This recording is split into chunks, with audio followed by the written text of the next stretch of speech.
Amelia Carter pulled her jacket closer around her as she stepped through the sliding glass doors of Washington Dulles International Airport. The morning air outside had been crisp, but now the artificial coolness of the terminal felt sterile and unwelcoming. She adjusted the strap of her leather briefcase, her eyes scanning the bustling crowd. Dressed in simple jeans and a tailored blazer, she blended in, or so she hoped. Her polished black skin glowed faintly under the fluorescent lights, her short, neatly styled hair framing a face marked with quiet determination. No one would have guessed that this unassuming woman was Admiral Amelia Carter, one of the youngest officers ever to rise to such a rank in the United States Navy. She approached the check-in counter with confidence, handing her passport and boarding pass to the staff. Mark, a young man with neatly combed hair and an overly bright smile, took the documents. His smile faltered as he glanced between Amelia and her passport photo. "Traveling for business or pleasure?" Mark asked, his voice polite but laced with curiosity. "Business," Amelia replied, keeping her tone neutral. She had encountered this script before, many times. She could almost predict what would come next. Mark hesitated, his eyes flicked to the name on the passport, Admiral Amelia Carter. A flash of doubt crossed his face. He leaned closer, inspecting the document as though he might find a flaw in the holographic seal. Amelia caught the faintest narrowing of his eyes, a signal she had come to recognize all too well.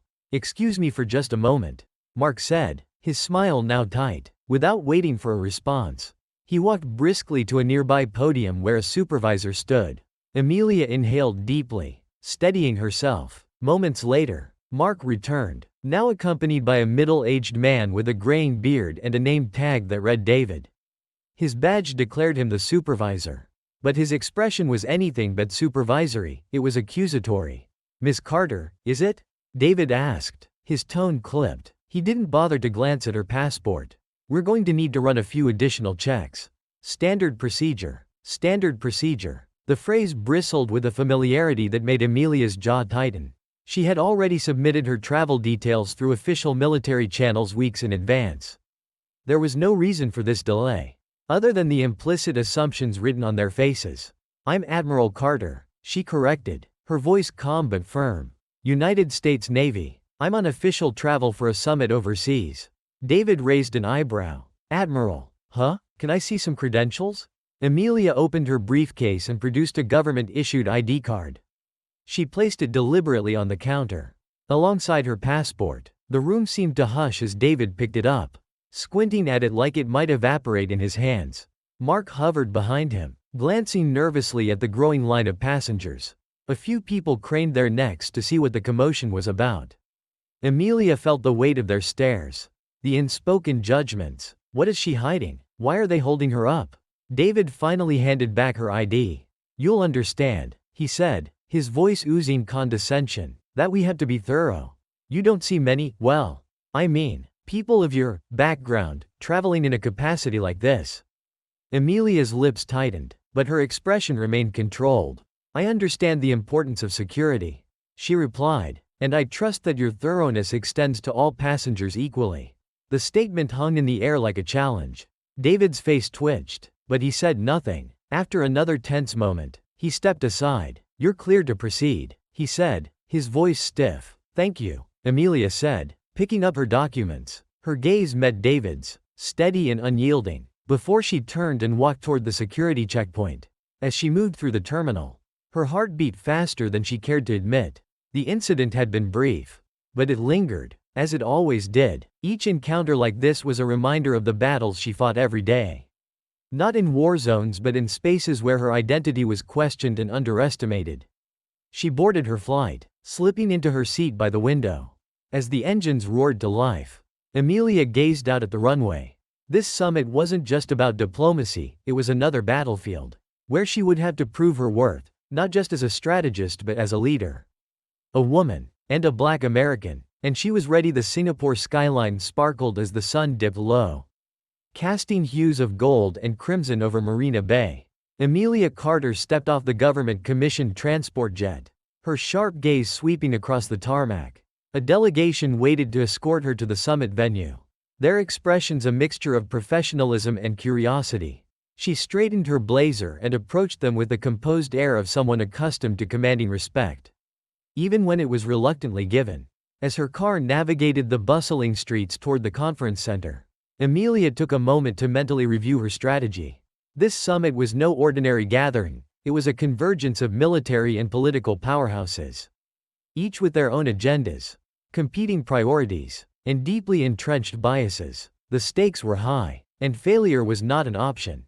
Her proposals were ambitious, but they were also critical for de-escalating the growing tensions in the South China Sea. When she arrived, the grandeur of the conference center was almost overwhelming. Flags from every attending nation lined the entrance, flapping in the humid evening breeze. Uniformed officials and sharply dressed diplomats streamed inside, their conversations buzzing with barely concealed tension. Amelia adjusted her briefcase and strode through the main doors, her polished boots clicking against the marble floor. Inside, the reception was a calculated display of opulence and diplomacy. Crystal chandeliers cast soft light over the expansive room, where attendees mingled with glasses of champagne in hand. Amelia scanned the crowd, spotting familiar faces among the throng of international delegates. Rear Admiral Fletcher, her longtime ally and one of the few who believed in her vision, broke away from a conversation and approached her with a warm smile. "Admiral Carter," Fletcher said, his voice booming with joviality. "Welcome to the Lion's Den." Amelia smiled faintly. "It's good to see a friendly face." "Fletcher, I take it the claws are already out?" "More than you know." Fletcher leaned closer, his expression sobering. "Ambassador Zhang is already lobbying hard against your proposals. He's claiming they'll undermine national sovereignty. And Ambassador Meyer, well, let's just say he's not exactly thrilled about a rookie leading the charge." Amelia nodded, unsurprised. It was never going to be easy. But they'll listen, eventually. They'll have to. Fletcher gave her an approving look. "That's the spirit. Let me introduce you to a few key players." Amelia was quickly drawn into a series of introductions that underscored the complexity of the summit's power dynamics. Ambassador Zhang, China, a man in his late 50s.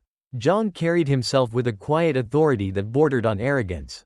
His handshake was firm, his smile polite but distant. "Admiral Carter," he said, his tone measured, "I've heard much about you. Your proposals are bold. I look forward to discussing them in detail." The unspoken challenge hung in the air. Ambassador Cruz, Philippines, a pragmatic leader with a wary demeanor. Cruz seemed more approachable but no less cautious. "Admiral, I hope you understand the delicate position my country is in. We cannot afford to make missteps in such a volatile region." Ambassador Meyer, United States, though ostensibly on the same team. Meyer's skepticism was palpable, a career politician with a keen eye for self-preservation. He greeted Amelia with a thin smile. "Admiral Carter, I trust you're ready to defend your ideas. This summit isn't exactly a training exercise." Amelia met his gaze steadily. "Good thing I'm not here to train. Ambassador Meyer, I'm here to lead." Nearby, Ambassador Nakamura of Japan observed the exchange in silence. His inscrutable expression gave nothing away. But Amelia noted the slight nod of approval when she stood her ground against Meyer. As the evening wore on, the doubts surrounding Amelia's leadership became increasingly apparent. Delegates exchanged whispered comments, not always out of earshot. She caught snippets of conversations. "Do you really think she can handle this? A woman in that position? She's too young for something this critical." What were they thinking? She's a political gamble, nothing more. Amelia maintained her composure, but the weight of their scrutiny pressed against her like a vice. She had fought to earn her place at the table, but earning their respect would be an entirely different battle. Later that evening, Amelia convened with her closest allies, including Fletcher and a small team of U.S. military advisors. In the privacy of a secured conference room, she outlined her strategy. "Our first priority is to propose a temporary halt to all military exercises in disputed waters," she began, pointing to a map projected onto the wall. "This will create the breathing room we need for meaningful dialogue." Fletcher chimed in. "You'll face immediate resistance from Zhang and his delegation. They'll claim it's a ploy to undermine their sovereignty." "I expect that," Amelia replied, "but we'll counter with data showing how these exercises escalate tensions and increase the risk of unintended conflict. We need to emphasize shared accountability." One of the advisors frowned. "What about Meyer? He's been vocal about keeping U.S. presence strong in the region. Emilia's jaw tightened. We remind him that strength isn't just about military presence. It's about leadership. If we can broker a sustainable solution, we'll solidify our position as a stabilizing force. The room fell silent for a moment. Then Fletcher nodded. It's a solid plan, Admiral. But you'll need to win over some of the skeptics early. Start with Nakamura. He's cautious, but he's also reasonable. As the team disbanded for the night, Emilia lingered in the empty room, staring at the map of the South China Sea. Each nation represented a different challenge, a different layer of resistance. But she had faced worse odds before. Her phone buzzed with a notification, a reminder about the first official session scheduled for the morning. Closing her briefcase, Emilia stood tall and squared her shoulders. The battle lines were drawn, and the summit had only just begun. The summit's first official session convened in a massive circular hall, its high ceilings and gleaming woodwork designed to evoke gravitas. Emilia entered with her head held high, the weight of the room's eyes following her every step. Delegates and officials filled the semicircular rows of seats, arranged to encourage discussion but often serving as battlegrounds for ideological clashes. A large screen at the center displayed a satellite map of the South China Sea, its disputed territories marked with dotted lines that seemed to pulsate with tension. Emilia took her place at the U.S. delegation's table, flanked by Rear Admiral Fletcher and a small team of advisors. Across the room, Ambassador Zhang caught her eye and offered a thin, unreadable smile. Ambassador Meyer, seated closer to her, leaned back in his chair with a skeptical air. The session opened with formalities, but the atmosphere crackled with barely contained energy. This wasn't just diplomacy, it was theater, where every word carried the potential to shift alliances or deepen divides. When it was her turn to present, Emilia rose, her uniform crisp and her gaze steady. A hush fell over the room as she approached the podium, her footsteps echoing in the silence. Distinguished delegates, she began, her voice calm but commanding. We are gathered here to address one of the most volatile regions in the world. The South China Sea is not just a strategic flashpoint. It is a vital artery for global trade and a home to millions whose livelihoods depend on its stability. Her words hung in the air, and she paused to let them sink in. It is clear that the current path, one of escalating military posturing, cannot lead to sustainable peace. We risk accidents, miscalculations, and unnecessary suffering. That is why I propose the following 3 measures, which I believe are critical first steps toward de-escalation and cooperation. She gestured to the map on the screen as her plan unfolded. 1. A temporary halt to military exercises, a 6-month pause on military drills in disputed waters. Agreed upon by all parties, will provide the space needed for meaningful dialogue.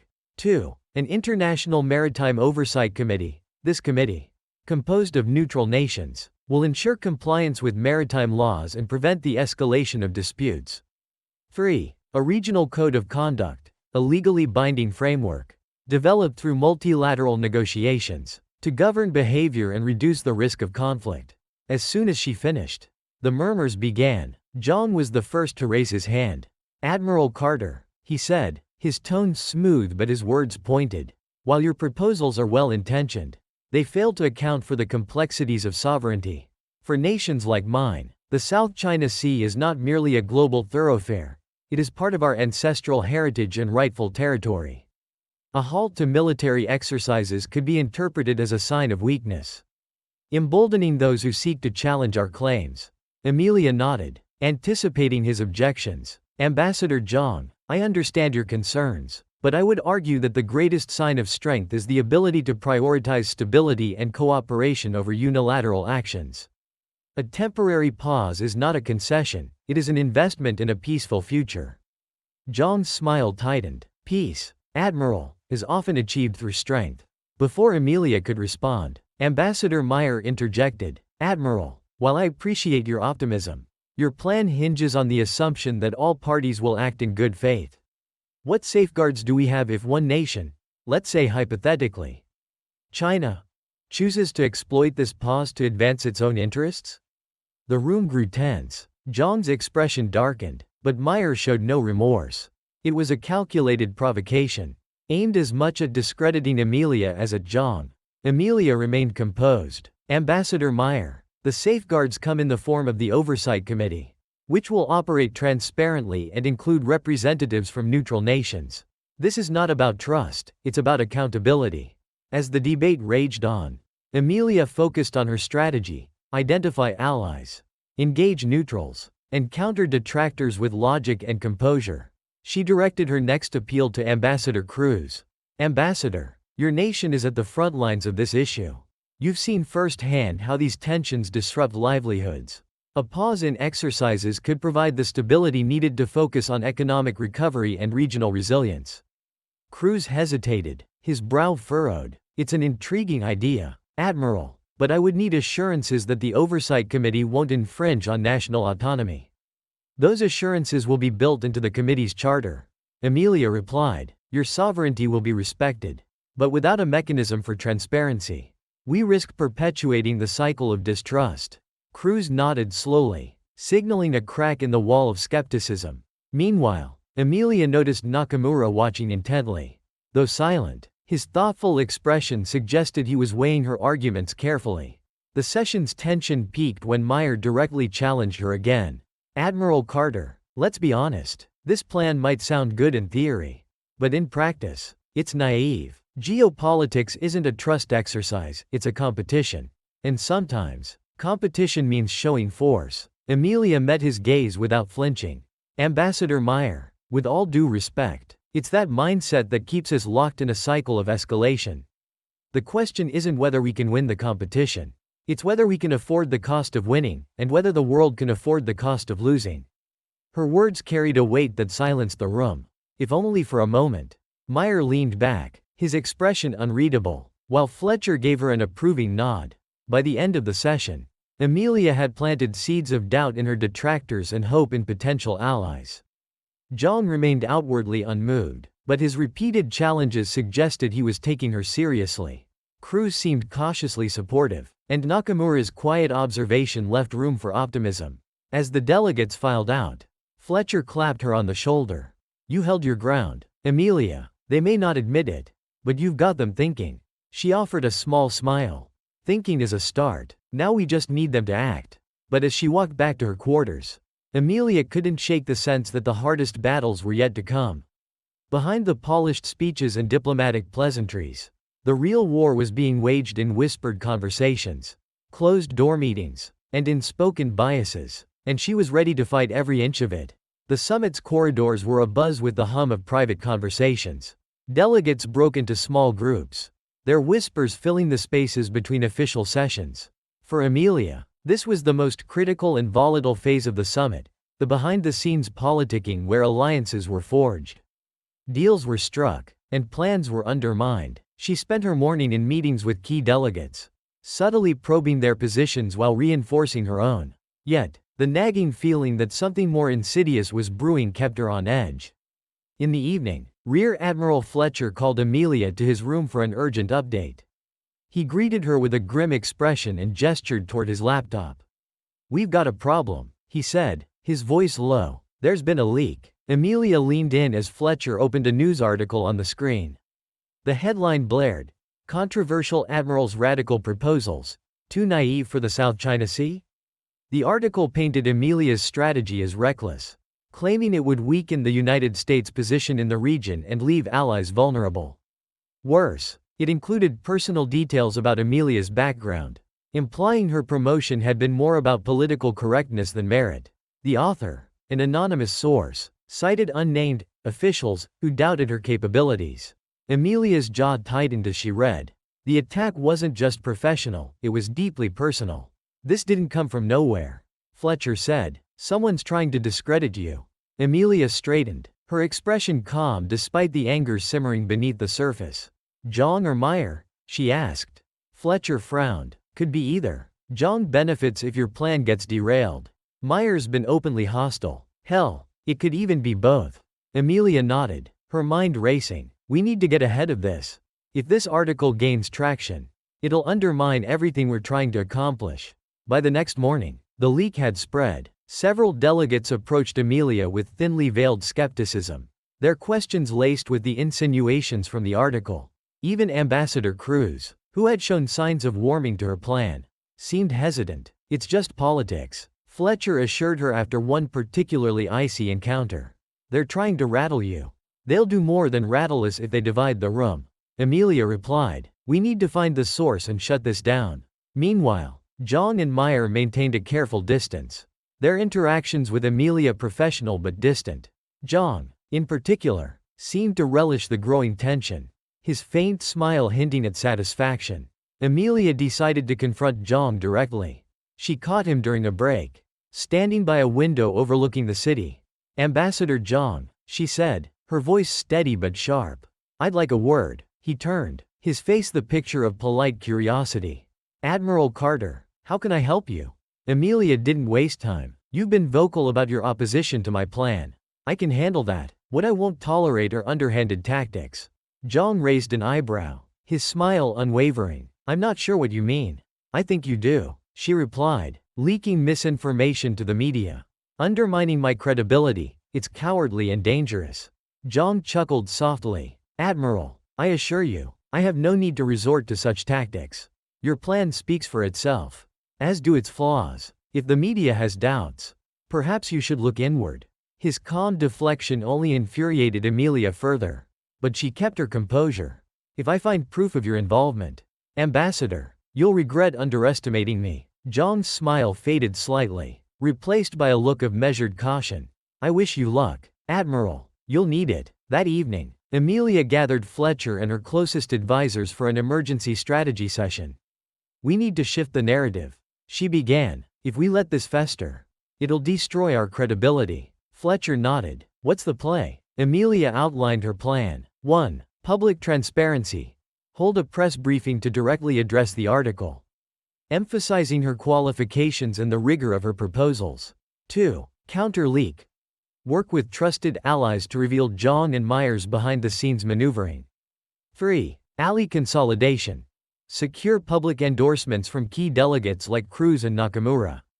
This won't be easy, one advisor warned. If we go after John or Meyer without solid evidence, it could backfire. That's a risk I'm willing to take, Amelia replied. We can't win if we play it safe. The next day, Amelia approached Ambassador Nakamura, whose cautious neutrality had made him a potential swing vote. Over a quiet lunch in a corner of the conference center, she laid out her concerns. Ambassador, she said, you've been a steady voice in this room. I need your help to counter the misinformation that's spreading. Nakamura listened carefully, his expression thoughtful. You're in a difficult position, Admiral, but I respect your composure and your ideas. He paused, then added, I'll make a public statement supporting your proposal for the Oversight Committee. But only if you can ensure that it won't become another tool for political gamesmanship.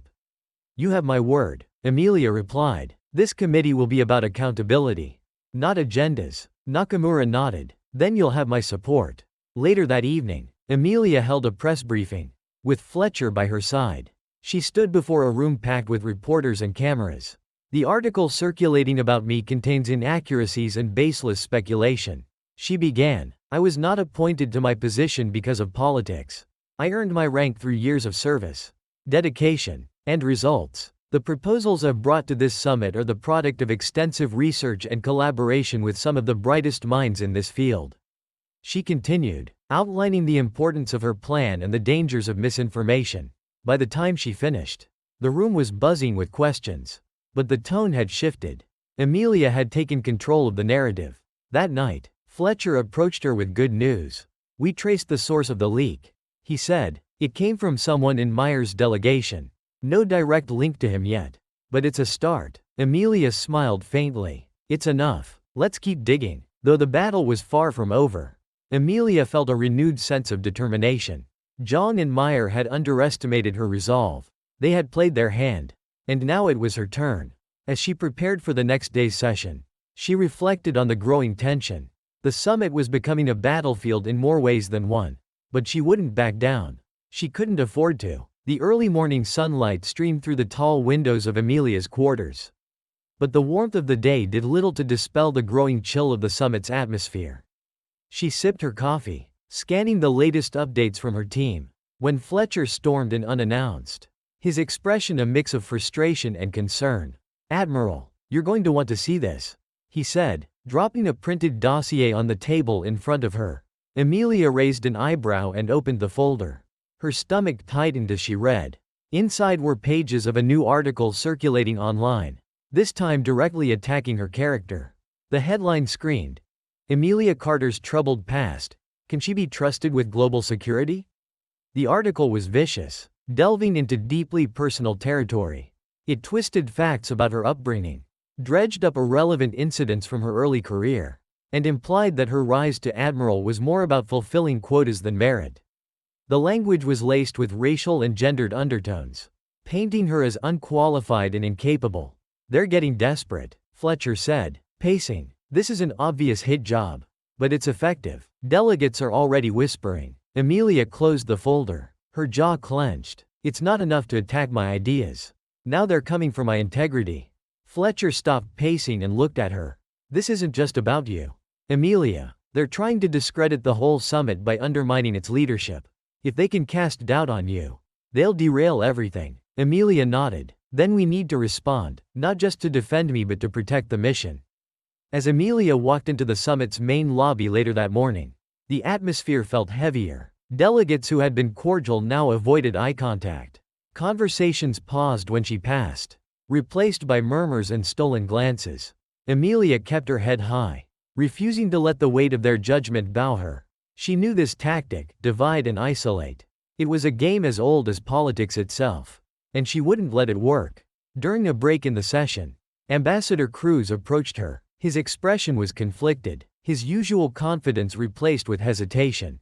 "Admiral Carter," he began, "I wanted to speak with you about everything that's been circulating." Amelia met his gaze evenly. "I assume you're referring to the article." Cruz nodded. "It's troubling, not because I believe any of it, but because it creates noise. It makes it harder for people to focus on the real issues." "And what do you believe?" Amelia asked. Cruz hesitated, then said, "I believe you're capable, Admiral, but you'll need to address this head-on if you want to keep the room on your side." Amelia nodded. "Thank you, Ambassador. I appreciate your honesty." Meanwhile, Fletcher had been working tirelessly behind the scenes. That afternoon, he called Amelia to a private briefing. "We've traced the latest smear campaign," he said, his voice grim. "It's coming from an anonymous source linked to a PR firm with ties to Ambassador Zhang's delegation." Amelia's brow furrowed. "Zhang again?" "It's more than that," Fletcher continued. "We've also uncovered communications between Meyer's office and the same firm. They're working together to take you down." Amelia sat back, her mind racing. "They've made this personal. If we expose them, it could backfire. They'll claim we're deflecting, but if we stay silent, we look weak. We need a plan," Fletcher said, "and we need it fast." That evening, Amelia called a small group of trusted allies, including Fletcher, Nakamura, and a few senior advisors, to a private strategy meeting. "This isn't just an attack on me," Amelia began. "It's an attack on this summit and everything we're trying to achieve. If we let this smear campaign go unanswered, we risk losing the credibility we've worked so hard to build." Nakamura nodded. "But we also have to be careful. If we escalate too quickly, we could alienate potential allies." Amelia agreed. "That's why we'll take a two-pronged approach. First, I'll address the attacks directly. Not defensively but assertively. I'll use this as an opportunity to highlight the importance of transparency and integrity in leadership." "And the second prong?" Fletcher asked. "We quietly gather more evidence," Amelia replied. "Once we have definitive proof of Zhang and Meyer's involvement, we make our case publicly. But only when we're sure it will stick." The next day, Amelia took the stage during a break in the sessions. The room was packed with delegates, advisors, and media, the air thick with anticipation. She stood tall at the podium, her voice steady as she began. "Over the past few days, misinformation and personal attacks have been circulated about me. I want to address these directly. Not to defend myself but to reaffirm the values this summit stands for: transparency, accountability, and respect." She paused, her gaze sweeping the room. "Leadership is not about avoiding challenges or silencing criticism. It's about facing them head-on. The attacks against me are not just about my character. They are about derailing the work we are doing here. They are distractions designed to divide us when we need unity the most." Her words resonated, cutting through the tension. Even those who had doubted her seemed moved by her calm and direct approach. "I urge all of you to focus on the task at hand," she concluded. "The stakes are too high for us to be swayed by whispers and shadows. Together, we can achieve something truly meaningful, if we choose to rise above the noise." Amelia's speech had an immediate impact. Delegates who had distanced themselves began to approach her again, offering words of encouragement. Ambassador Nakamura, in particular, spoke privately with her afterward. "Your composure is impressive, Admiral," he said. "It's not easy to weather such storms. But you've managed it with grace." "Thank you, Ambassador," Amelia replied. "But the storm isn't over yet." "No," Nakamura said with a faint smile. "But I believe you're capable of steering us through it." As the day ended, Amelia felt a small measure of relief. She had weathered the storm for now. But she knew the battle was far from over. Zhang and Meyer's alliance was a formidable obstacle. And the smear campaign was only the beginning. Still, she had regained some ground. And with her allies by her side, she felt ready to face whatever came next. As she looked out over the city from her window that night, Amelia's resolve solidified. They had tried to break her spirit, but they had underestimated her strength. And tomorrow, she would prove it once again. The summit's tension reached a fever pitch the following morning as delegates gathered for the pivotal discussions on military de-escalation. Amelia Carter arrived early, her sharp uniform contrasting against the neutral tones of the conference room. She carried herself with quiet confidence, though the weight of the previous days hung heavy on her shoulders. She knew this session was critical. If she failed to shift the room's momentum, the smear campaign and political posturing would have achieved their goal, undermining the summit's purpose and eroding her credibility as a leader. Just as Amelia began preparing her materials, Fletcher appeared at her side, his face etched with urgency. "Amelia," he whispered, "we've found something big." He handed her a tablet displaying a set of leaked emails. They revealed direct communication between Zhang's delegation and the PR firm responsible for the smear campaign. Even more damning, there were records showing Meyer's office had provided funds to the firm through intermediaries. Amelia's pulse quickened as she read. This was the proof they had been looking for, a smoking gun that could turn the tide. "We need to handle this carefully," Fletcher cautioned. "If we come out swinging without the right framing, it could look like retaliation." Amelia nodded, her mind already racing. "We'll use it strategically, but not yet. Let them play their hand first." The delegates took their seats around the circular table, with Ambassador Zhang and Ambassador Meyer positioned opposite Amelia. Zhang's expression was calm, almost smug, while Meyer wore his usual mask of skepticism. The session began with an overview of the current military activities in the South China Sea. A large screen displayed maps, troop movements, and naval drills, the data starkly illustrating the escalation. Amelia leaned forward as her turn to speak approached, her mind clear despite the buzzing energy in the room. When the moderator called her name, she rose and addressed the group. "Distinguished colleagues," she began, her voice steady, "we've all seen the data. We know where this path leads: miscalculations, conflict, and instability. The question isn't whether we need a change in approach, it's whether we have the courage to implement one." She presented her threefold proposal once more, this time with added emphasis on its practicality and shared benefits. Her delivery was concise, filled with real-world examples and undeniable statistics. But as she spoke, Zhang raised his hand. "Admiral Carter, while your ideas are idealistic, they fail to address the fundamental issue: sovereignty. Nations cannot and will not relinquish their right to defend their territories." Amelia met his gaze without flinching. "Ambassador Zhang, this proposal doesn't ask anyone to relinquish sovereignty. It asks us to act responsibly, to prioritize stability over brinkmanship." Meyer leaned forward, his tone sharper. "And what about enforcement? Even if we all agree, how do we ensure compliance? This so-called oversight committee sounds like a pipe dream." Amelia anticipated his argument and responded with precision. The committee would operate transparently, under a rotating leadership structure that ensures no single nation dominates.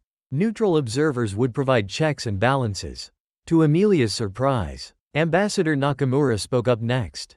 His quiet, deliberate tone carried weight. "Admiral Carter raises an important point. While sovereignty is paramount, so is the need for stability. Japan has long advocated for multilateral solutions to regional disputes. I see merit in this proposal, provided it includes clear mechanisms for accountability. The room stirred at Nakamura's endorsement. His voice carried considerable influence, and his cautious support marked a shift in the room's dynamic. Zhang, sensing the tide turning, leaned forward. Ambassador Nakamura, while I respect your position, I must caution against placing faith in untested solutions. This oversight committee could become a tool for powerful nations to impose their will under the guise of neutrality. Emilia didn't miss the subtle jab. She stood again, her voice calm but firm. Ambassador Zhang, it's precisely because of these concerns that the committee would include representatives from smaller nations like the Philippines and Vietnam. Their voices would be equal in shaping its charter and decisions. Ambassador Cruz, who had been silent until now, nodded. If this proposal includes those guarantees, it's worth considering. As the discussion reached its peak, Emilia decided it was time to reveal the evidence Fletcher had uncovered. She stood, addressing the room with a measured tone. Colleagues, before we continue, I believe it's important to address an issue that has cast a shadow over our discussions. In recent days, misinformation and personal attacks have sought to undermine not just me, but the integrity of this summit. She gestured to the screen as Fletcher displayed the leaked emails. Gasps rippled through the room as the damning communications between Zhang's delegation, Meyer's office, and the PR firm appeared. These documents, independently verified, reveal a coordinated effort to discredit this summit and its participants. Emilia said, such actions undermine the very principles we claim to uphold: transparency, respect, and the pursuit of peace. The room erupted into murmurs. Zhang's calm facade cracked slightly, his lips pressing into a thin line. Meyer's expression darkened, but he remained silent. The moderator stepped in, calling for order. This is a serious allegation. Admiral Carter, do you have further evidence? Emilia nodded. I am prepared to provide a full dossier for independent review. I do not make these claims lightly, but I believe the integrity of this summit demands accountability. Nakamura, visibly impressed by Emilia's composure, spoke next. I move that we pause this session to review the evidence thoroughly. If these allegations are true, they must be addressed before we can proceed. The motion was seconded by Cruz, and a vote was called. The majority agreed to a temporary suspension of the session to investigate the claims. As the delegates dispersed, Fletcher approached Emilia with a rare grin. You just turned the tables. Admiral, it's a start, Emilia replied, her voice steady. But we're not done yet. She knew the road ahead would be fraught with challenges. But for the first time, the playing field felt a little more level. The truth was out, and the tide was beginning to turn. And Emilia Carter was ready to ride it. The summit's temporary suspension transformed the atmosphere into one of heightened tension. Delegates retreated to private rooms. Legal teams scrambled to analyze the leaked documents. And media outlets began to speculate wildly about the accusations against Zhang and Meyer. Emilia Carter watched the chaos unfold with a mix of determination and calculated patience. In a secured briefing room, Rear Admiral Fletcher and a small team of U.S. legal advisors worked tirelessly to consolidate their evidence. Emilia stood at the head of the table, her presence commanding but calm. We've confirmed the authenticity of the emails, one advisor said. There's enough here to implicate Zhang's delegation in Meyer's office in a coordinated smear campaign. And what about motive? Emilia asked. The advisor nodded. Clear as day. Discrediting you weakens the U.S. proposal for oversight and makes the summit's failure appear inevitable, which benefits Zhang geopolitically and Meyer domestically. Emilia folded her arms. We can't just expose them. We need to frame this as an attack on the summit's integrity. Not just on me. Agreed, Fletcher said. This isn't just about justice, it's about keeping the summit on track. The next session began with a tense air. Delegates filled the chamber, their faces guarded as whispers of the allegations spread. Emilia stood at her table, flanked by Fletcher and her advisors, ready to face the storm.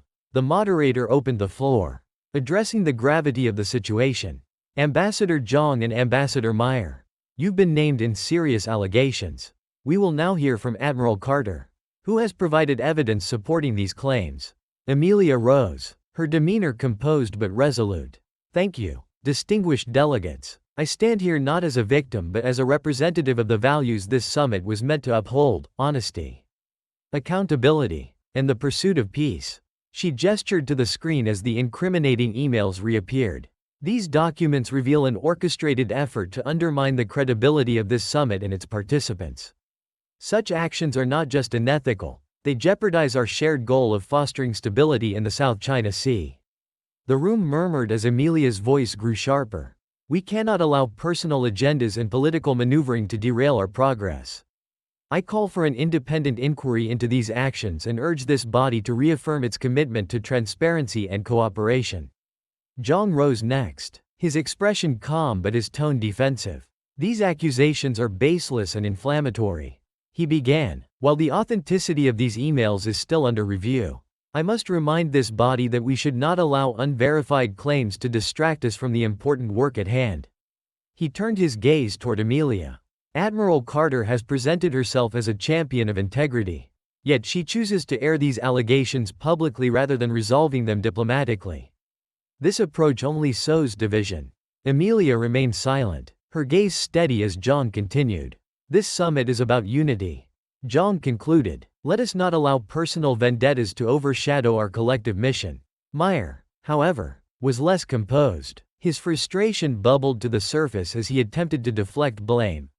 This is nothing more than a witch hunt. Meyer snapped. I've spent my career advocating for stability in the region. To suggest that I would undermine this summit is preposterous. But his bluster failed to resonate. The delegates' skeptical expressions and quiet murmurs indicated that Meyer's outburst had done more harm than good. Ambassador Nakamura spoke next, his voice calm but firm. I have reviewed the preliminary evidence and find it compelling. If these actions were indeed taken to sabotage this summit, they are unacceptable and must be addressed. Ambassador Cruz followed, adding, I agree with Ambassador Nakamura. Transparency is paramount. An independent inquiry is necessary to ensure the integrity of this summit. Their support galvanized the room, shifting the tide further in Amelia's favor. The moderator announced that an independent panel would be formed immediately to review the evidence. Zhang and Meyer were temporarily barred from further participation in the summit's discussions until the inquiry was complete. Amelia felt a surge of relief tempered by the knowledge that this was only a partial victory. The inquiry would take time, and Zhang and Meyer's influence still loomed large. As the inquiry commenced, Amelia and Fletcher worked tirelessly to anticipate the next moves of their opponents. Late into the night, Fletcher brought an update. Zhang's already spinning this back home, he said, showing Amelia a news article framing the inquiry as a Western ploy to undermine China's sovereignty. He's playing the victim card. Amelia frowned. We expected this. We need to focus on staying ahead of the narrative. Fletcher nodded. Meyer, on the other hand, is floundering. His domestic allies are distancing themselves. We might be able to use that. The following day, the inquiry took an unexpected turn. A whistleblower from Zhang's delegation came forward, providing additional evidence that directly implicated both Zhang and Meyer in orchestrating the smear campaign. The whistleblower, a junior diplomat named Lin Wei, testified anonymously but provided corroborating emails and internal memos. The revelations sent shockwaves through the summit. Delegates who had been on the fence now openly condemned Zhang and Meyer's actions. With the inquiry's findings made public, Zhang and Meyer's positions were untenable. Zhang's delegation was formally censured, and Meyer faced calls for his resignation back home. Both men were effectively neutralized as threats to the summit's progress. Amelia, however, refused to gloat. She focused on using the momentum to reignite discussions on her proposals. With Zhang and Meyer sidelined, the room's dynamic shifted, allowing for more constructive dialogue. As the day ended, Amelia stood before the delegates once more, her voice steady and determined. This summit has faced challenges that could have divided us, she said, but we have an opportunity to rise above them and demonstrate what true leadership looks like. Let us recommit ourselves to the work that brought us here. Her words were met with a standing ovation, a recognition not just of her resilience but of her leadership in the face of adversity. Amelia returned to her quarters that evening, exhausted but resolute. The legal showdown had been a turning point, but she knew the fight for peace in the South China Sea was far from over. And she was ready for whatever came next. The legal bottles resolution marked a shift in the summit's tone. But the challenges ahead were no less daunting. With Zhang and Meyer sidelined, Amelia Carter had a rare opportunity to bring together delegates whose skepticism had once seemed insurmountable. She knew, however, that goodwill alone wouldn't be enough. She needed to forge practical, actionable solutions that everyone could embrace. The morning session began with a smaller, more focused meeting involving key delegates.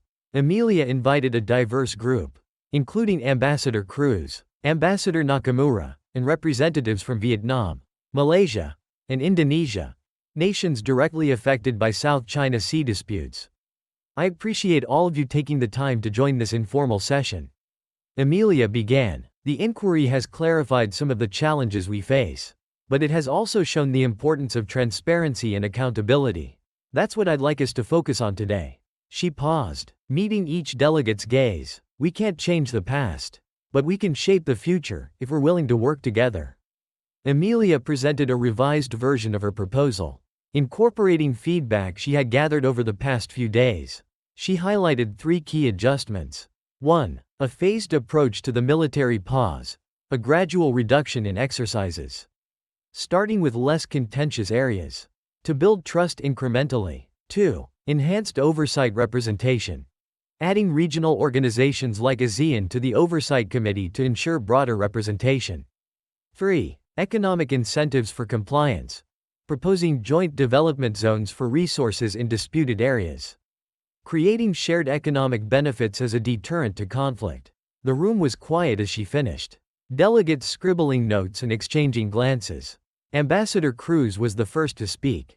This revised proposal addresses some of my concerns, he said, his tone thoughtful. A phased approach gives us room to assess risks without fully committing up front. I'd be willing to advocate for this within my delegation. Encouraged, Amelia turned to Ambassador Nakamura. Ambassador, what are your thoughts? Nakamura nodded slowly. I see merit in the economic incentives. Joint development zones could reduce tensions while providing tangible benefits.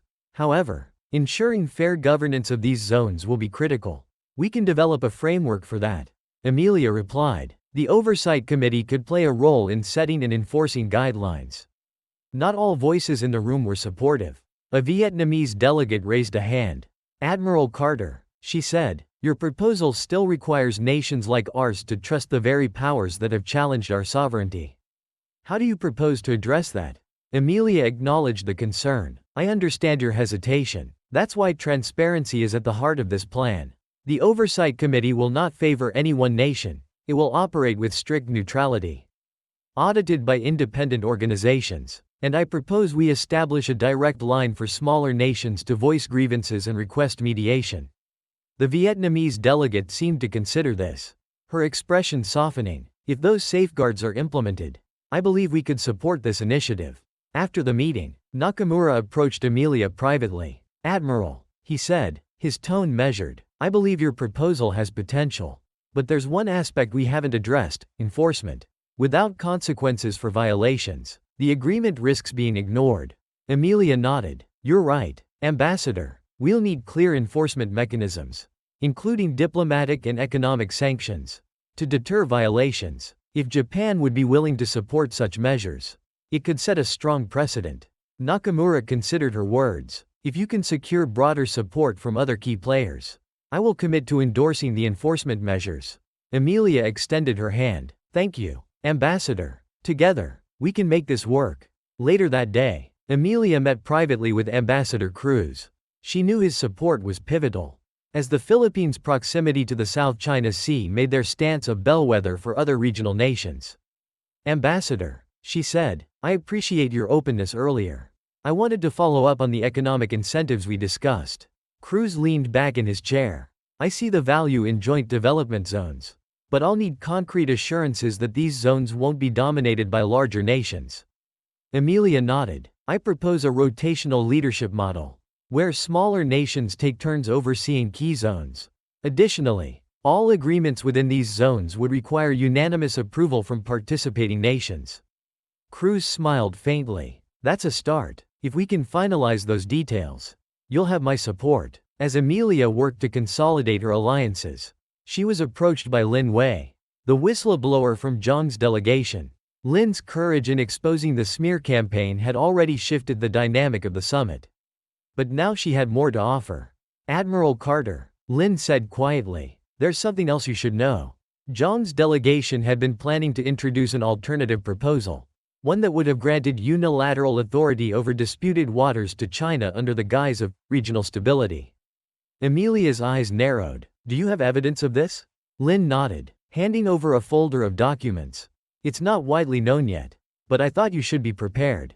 Thank you, Lin, Amelia said, her voice firm. This information could be crucial. With the final day of the summit approaching, Amelia knew the moment of truth was near. She gathered her team and reviewed their progress. We've secured preliminary support from Cruz and Nakamura, Fletcher reported. The Vietnamese and Malaysian delegations are cautiously optimistic. If we can sway Indonesia and a few others, we'll have a strong majority. And John's alternative proposal? Amelia asked. It hasn't been formally introduced, Fletcher said, but if it comes up, Lin's documents will shut it down.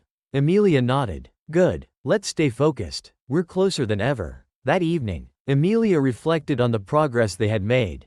The summit had been fraught with challenges, personal attacks, political sabotage, and deep-seated mistrust, but slowly, the tide was turning. Nations that had once been divided were beginning to find common ground. And her vision for a more stable South China Sea was taking shape. As she looked out over the city's glittering skyline, Amelia allowed herself a moment of quiet pride. The road ahead was still uncertain, but for the first time, she felt a glimmer of hope. Tomorrow would be the ultimate test, but she was ready. The final day of the summit dawned with a mixture of anticipation and tension. Delegates filed into the main hall, their expressions ranging from cautious optimism to quiet skepticism. Amelia Carter stood near her seat, the polished brass of her admiral's insignia catching the morning light. The summit's conclusion would be a turning point, not just for the South China Sea, but for the future of international diplomacy. She had spent the night reviewing every detail of her proposals, preparing for any counterarguments that might arise.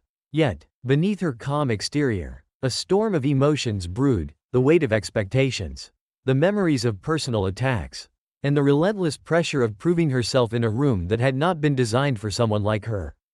During a brief recess before the session began, Amelia stepped out onto the balcony overlooking Singapore's Marina Bay. The air was warm and humid, carrying the faint scent of saltwater.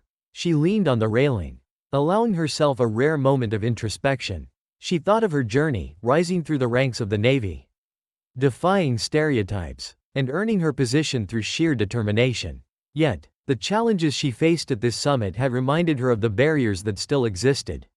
The smear campaigns, the whispered doubts, and the constant need to prove her worth, it all weighed heavily. But as she gazed at the bustling harbor below, she found strength in the thought that her struggle wasn't just her own.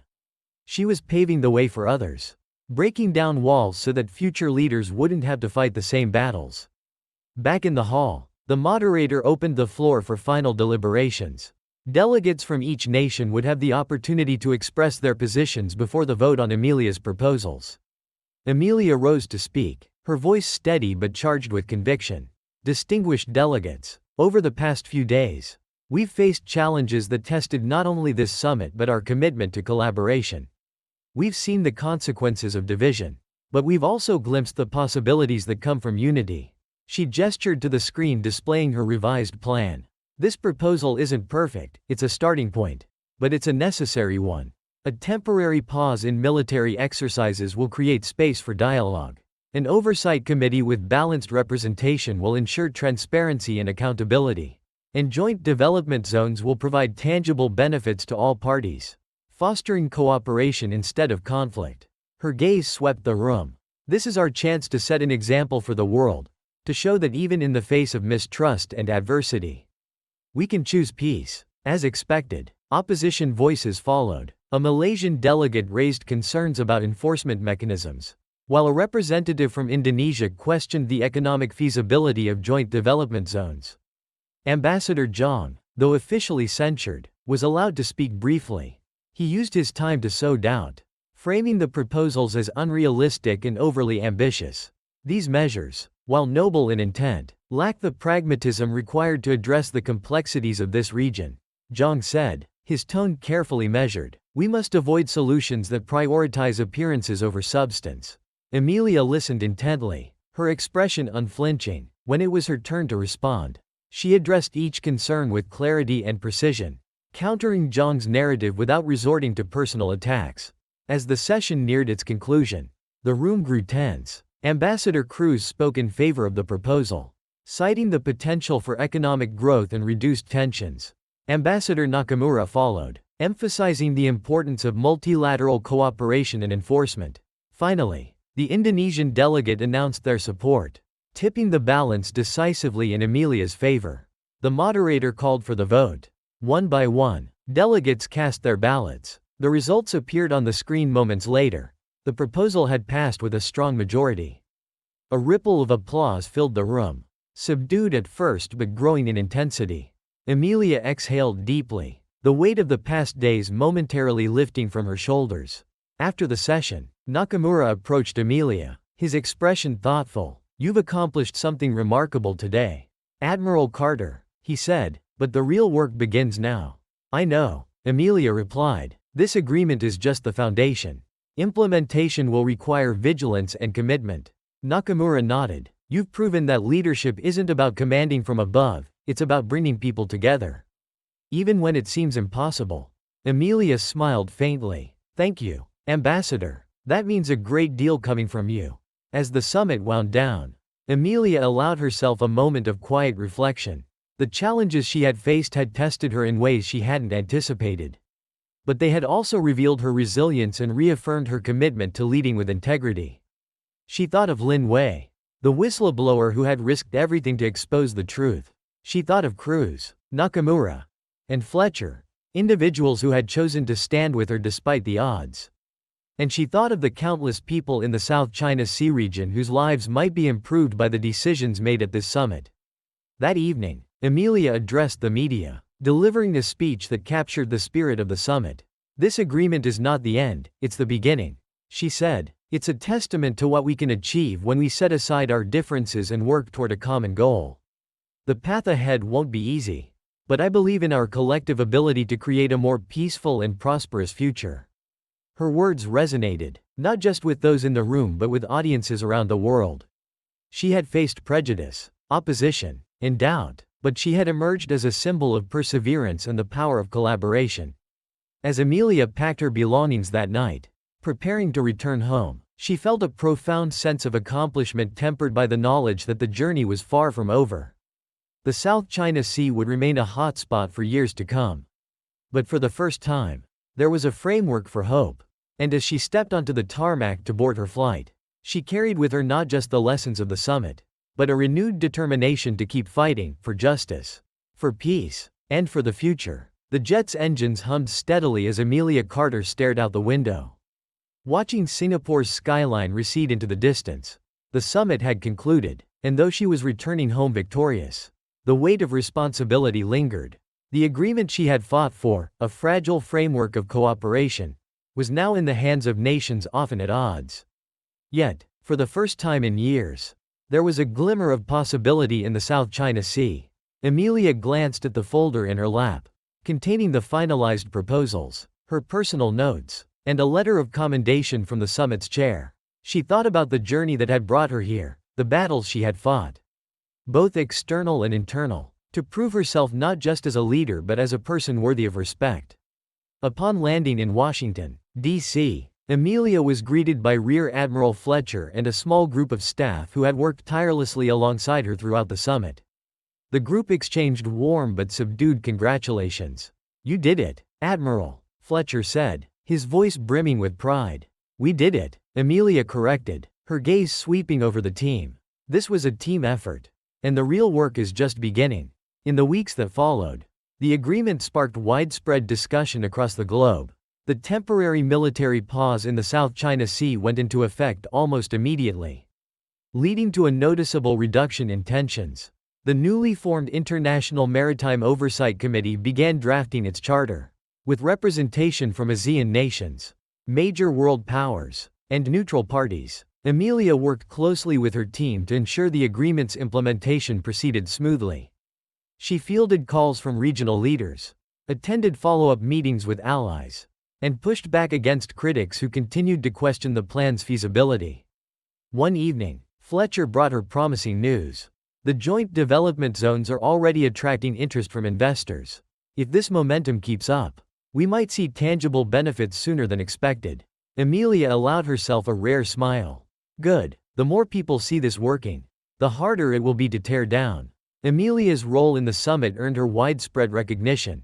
Though she remained wary of the spotlight, she received invitations to speak at international forums and universities, where her journey became a symbol of perseverance and the power of diplomacy. At one such event, a young cadet approached her after her speech. "Admiral Carter," the cadet said, her voice filled with awe, "I just wanted to thank you. Seeing you up there, it makes me believe that someone like me can make it." 2. Amelia felt a lump rise in her throat but managed a steady reply. "You can. And you will. Just remember, it's not about proving them wrong, it's about proving yourself right." Meanwhile, the fallout from the inquiry at the summit continued to reverberate. Ambassador Zhang faced increasing scrutiny at home, where his actions were framed as overreach that had embarrassed his delegation. Meyer, on the other hand, resigned quietly under pressure, retreating into obscurity. Though Amelia harbored no personal animosity toward either man, their downfalls served as a reminder that integrity mattered, and that those who sought to undermine it would eventually face consequences. As the dust settled, Amelia took a rare weekend off to visit her family. Sitting on the porch of her childhood home, she found herself reflecting on the journey that had brought her here. Her parents, who had always believed in her, listened as she recounted the highs and lows of the summit. "It sounds like you carried the weight of the world on your shoulders," her father said, his voice tinged with both pride and concern. "I had help," Amelia replied, smiling faintly, "and it wasn't just for me. It was for everyone who looks at a room like that and wonders if they belong." Her mother placed a hand on hers. "You've always belonged, Amelia. The world's just catching up to that now." One day, a letter arrived at Amelia's office. It was from Lin Wei, the whistleblower who had been instrumental in exposing Zhang's sabotage at the summit. The letter read, "I wanted to thank you for your courage and leadership. By standing firm in the face of adversity, you gave me the strength to do the same. I hope that the work we started at the summit will pave the way for a more peaceful future. Please know that you have inspired more people than you can imagine." With gratitude, Amelia folded the letter carefully, placing it in her desk drawer. Lin's words reminded her of the impact one act of courage could have, and the responsibility that came with it. Months later, Amelia attended the first annual meeting of the International Maritime Oversight Committee. Delegates from around the world gathered to assess progress, address challenges, and plan the next steps. As Amelia watched the discussions unfold, she felt a quiet sense of pride. The room was no longer filled with the same animosity and mistrust that had defined the summit. It was a testament to what could be achieved when nations chose collaboration over conflict. One of the committee's younger members approached her during a break. "Admiral Carter, you've changed the way we think about diplomacy. What's next for you?" Amelia smiled thoughtfully. "Whatever comes next, it will always be about building bridges." As the years passed, the agreements forged at the summit became a cornerstone of South China Sea diplomacy. While challenges remained, the framework Amelia had championed continued to guide nations toward dialogue and cooperation. Amelia's legacy extended beyond her accomplishments at the summit. She inspired a generation of leaders, especially those from marginalized backgrounds, to step into rooms where they were told they didn't belong and prove their worth with unwavering determination. Her story became a beacon of hope, a reminder that even in the face of prejudice and doubt, perseverance and integrity could create lasting change. And as she continued her journey, Amelia Carter carried with her the lessons of the summit, a belief in the power of unity, the courage to confront adversity, and the unshakable conviction that a better future was always worth fighting for.